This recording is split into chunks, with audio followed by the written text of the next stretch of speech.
Oh yeah, that's right. So Jade Cargill, I don't know if they're allowed if they're using her name yet because I saw there was a trademark for Jada or whatever. But Nope. as of right now, It's going to be Jade Cargill. Jada Parker okay, ended up good. being somebody else. Okay, cool. Okay, so Jade Cargill has signed with WWE. They had a huge rollout for her on social media. It got a Did lot of buzz. they? A lot of people talked about it. They were very proud to put her out front, saying that she was at a PC. I thought it was very cool of them to do that for her because, it's about as much as anybody in AEW that basically came into their limelight in AEW. She was a person that looked at it and you're like, oh yeah, this is somebody that is like kind of meant for WWE. The way AEW does women's wrestling is not necessarily conducive for what she can do. But like for WWE, from just the look alone, is like that screams that's a WWE wrestler. How did it even slip through the cracks? Mark Henry Mark Henry found another diamond in the rough. He stayed finding these superstar black women. It's just him. I don't know why he's so special, but no one else can seem to find him. But Mark Henry seems to find him left and right. But yeah. So Jade has left on from what I could tell, really amicable terms from AEW. She before she left, and as she was leaving, and as after, like she said nothing but really nice things about the company. Tony Khan and a few people, everybody from what I saw online wished her good luck and everything, and I thought it was really nice. And yeah, she's there. I don't know how they're going to treat her. I would hope that they wouldn't put her in NXT. I think that's a waste of time. Like she looks like money. Don't put the money in the fucking LA Fitness. Put the money on the screen in front of the thousands of fans. And yeah, like whatever she does, really, I hope for the best. And I hope that they treat her well. We mentioned the Cody stuff. All the whole first couple years back in WWE is like, if you want these people to eventually, if you want new stars, people that people already see as stars, and the NXT things are working, the alternative is you bring in the people from AEW, you treat them well, you treat them like they're actually people you want to push, and you move and you go from there. And it worked swimmingly. It worked great with Cody. Cody's done great in WWE, and I hope the same for Jade. I'm gonna say Jada. Hope the same for Jade. Yeah. So Jade is the first person that I think they've rolled out from scratch, as you mentioned, that is jumping to WWE here. This looks like it's like a money thing. There was like a story. Actually, Tony Khan talked about it last night. The press scrum came with a large offer. Then like a what he called a fair offer. I got the story here. He actually went back with a second offer, but wasn't taken on or whatever.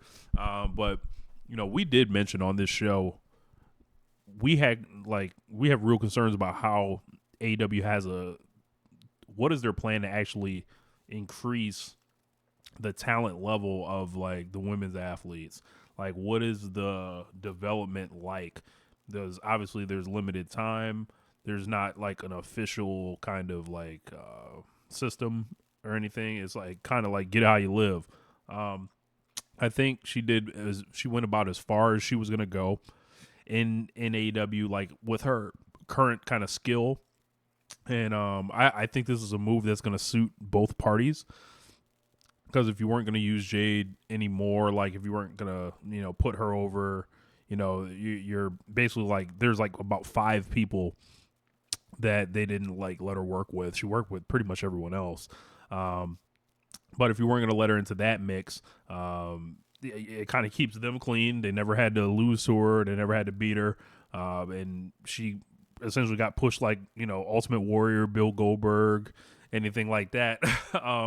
And I gotta say, like, some of them pay-per-view matches were rough. And, we won't have to, watch those on the AEW pay-per-views anymore, which is fine. She can go to WWE.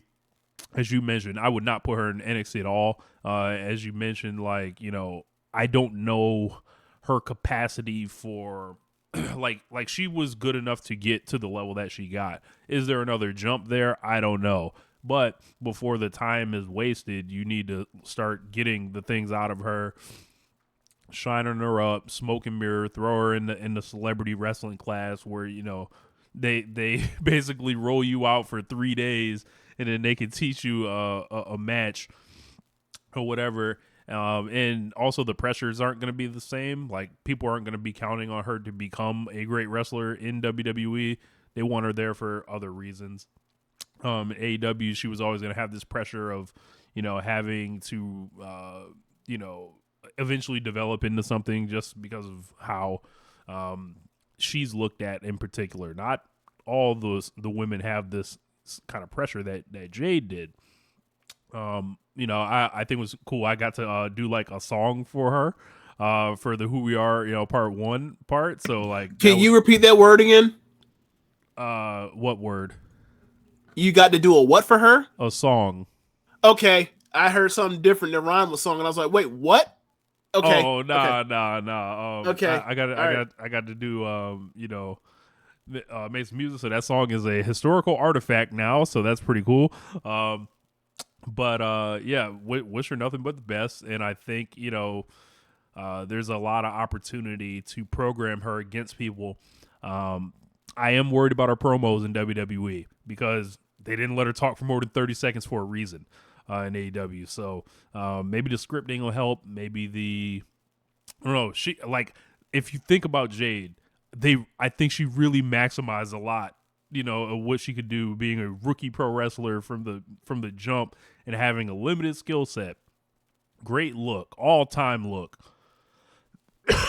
Going to WWE, there's Bianca, there's Charlotte, of course. I don't think they should put her and Nia Jax within 10 feet of each other. That's the thing that worries me is she already mentioned her by name. Yeah, Jade mentioned her by name, and I was like, no, stay far away. There are plenty far away. There are plenty of small wrestlers WWE has. Like, they have Candice LeRae. Like, they have Roxanne Perez. Like, these are people I think you can put in there with Jade. Like, it may look, honestly, it may look a lot like her AEW run. Like, as far as like who they program her with when.